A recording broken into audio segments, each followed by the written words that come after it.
Hello everyone, it's me, Izzy. In today's video, I'll be discussing about the game's guidelines or rules to help better understand on how the game function. Once that's done, I'll be demonstrating the most basic movement and rescuing techniques in game. I won't be diving deep into the advanced movement techniques, as there are many videos on YouTube that could teach you exactly that, like trimping, ramping, and bouncing. These advanced techniques are great for montages and getting on high points of the map quicker. There is a video on YouTube that was explained well by a YouTuber named Journey. At the end of the video, if you like what you see, be sure to like and subscribe. It will greatly help the growth of my channel. With that being said, let's continue. When you first entered a game, you'll be given a maximum of 30 seconds to prepare. This is for you to place your usables to your desired locations, like barriers, landmines, and so on.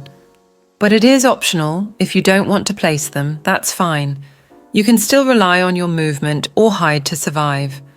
Once the 30 seconds is up, you'll be given a total of 3 minutes to survive the whole round. If you press the Tab key on your keyboard, it will display a list of players' in-game statistics, which includes the Roblox display name of the player, but not the username.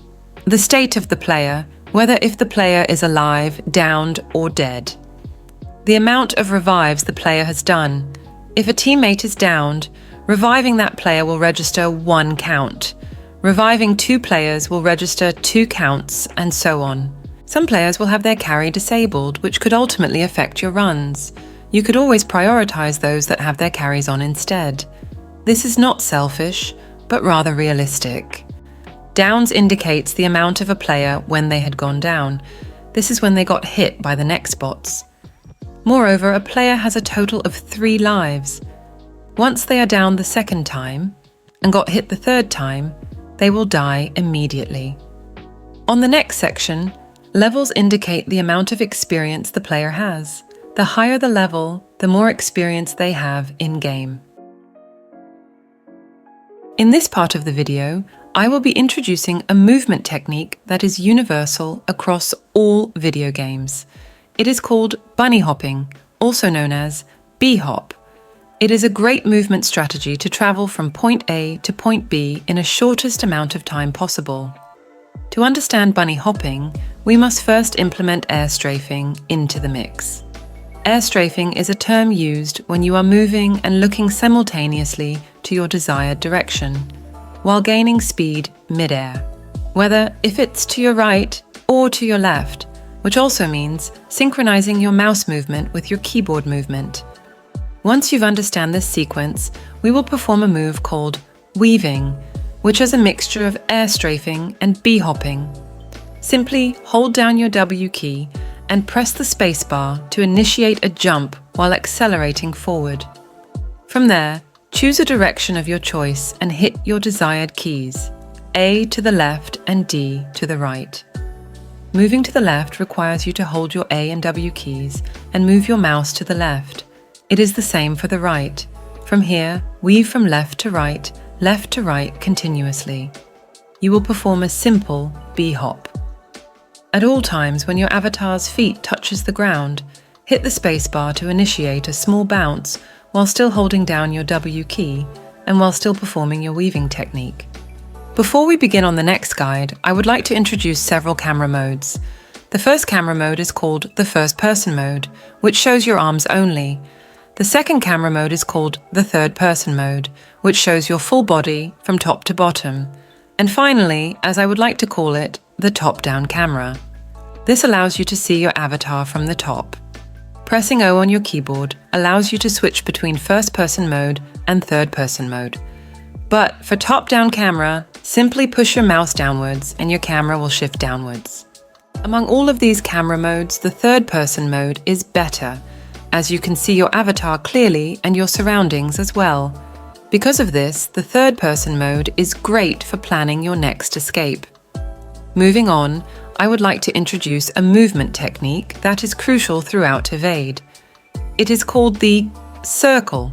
The circle is a basic movement technique, as this is to simulate an old-fashioned game of chase, where the next bot is chasing your tail. To do this, simply wait for the next bot to target you. Once it's on you, choose your desired direction and run towards that direction in a circle formation. It will keep chasing you until a different player intervenes. You can also perform the circle by walking. Note that, by doing this, the chances of you getting hit is higher, as the distance between you and the next bot is close. Which brings me to my next movement technique called the circle reset. The circle reset means to reset the distance between you and the bot. In order for you to do this, simply change your camera mode to the top-down mode. From here, simply perform a mini circle and face back to your original direction. This is to trick the bot to think that you are performing a full circle and to direct its attention to your tail. When done correctly, the distance between you and the next bot is greater, until it gets closer to you again. This is a great technique, especially when you've rescued a player, but the bot manages to keep up to you. By performing a circle reset, you can create a distance and find a safe spot to revive the downed player. For my final guide in this video, I will be demonstrating some of the rescuing techniques. These techniques are crucial for the team's survivability, which I will move on to the first rescuing technique. When reviving a player, you are not required to stand still and wait for the bar to finish. You can let go of your revive button once the meter has reached the middle of the bar. You can revive multiple players efficiently.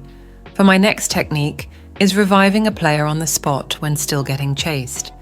In order for you to do this, you will need to initiate a circle reset, and then transitioning to a full circle when reviving, while pressing your reviving key. You are not required to hold down your E key. As long as you're close to the player, the meter will increase, and soon the player will be revived. Also, this is a great technique when you need additional hands to help assist in reviving the other downed players. And that's it for today. I hope you all enjoyed this video. Thank you so much. Subscribe and like this video, and don't forget to leave your thoughts in the comment section below. Till next time, see ya!